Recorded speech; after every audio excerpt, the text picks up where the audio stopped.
Fox Sports football expert Andy Harper has declared Melbourne Victory's hopes of winning the A-League Grand Final hinge on whether they have put to rest the emotion that came with their astonishing defeat of Sydney FC. Victory endured an emotional roller-coaster ride against the Sky Blues in their semi-final at Allianz Stadium on Saturday, ultimately prevailing 3-2 winners after a stunning conclusion to the game.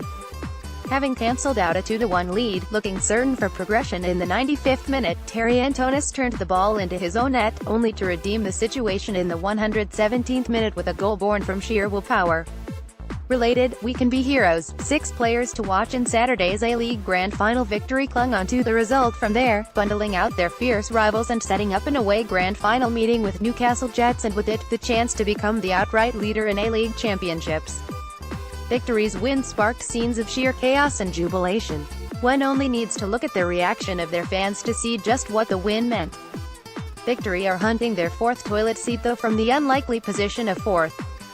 No A-League side has ever won the competition's biggest prize from so far down the table.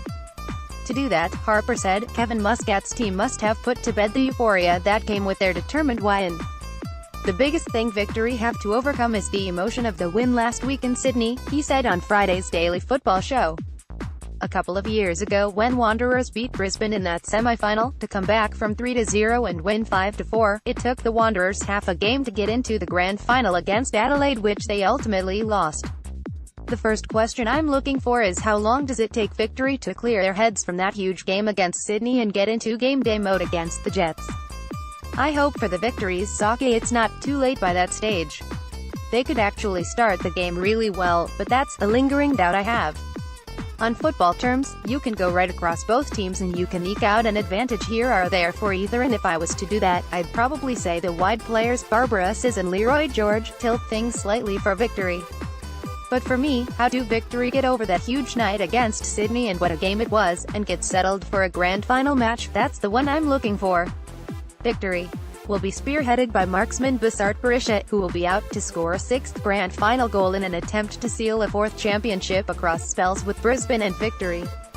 Related, Alex Tobin, a memorable A-League showpiece is all I want after a season riddled with critique. The talismanic Kosovan has delivered at the pointy end of the season, scoring a stunning winning goal in the elimination final against Adelaide United and assisting James Troisi's striker versus Sydney. And according to Harper, the stage is again set for Berisha to come up trumps. I love big players, I love big stories. This is his 5th grand final. Everyone was trying to garrote Bessart Berisha this year. I started even to doubt his longevity. It started to come into the discussion. But the semi-finals turn up, he scores winners, he sets up goals, this will be his 5th grand final. What piece of business for both Brisbane and Melbourne Victory. Big games are about big players and Bessart Berisha is shortening in the market to be the biggest game player the A-League's had. It's a frightening record he's got. Fox Sports will show the A-League Grand Final between Newcastle Jets and Melbourne Victory live with no ad breaks during play at 7 p.m. on Saturday.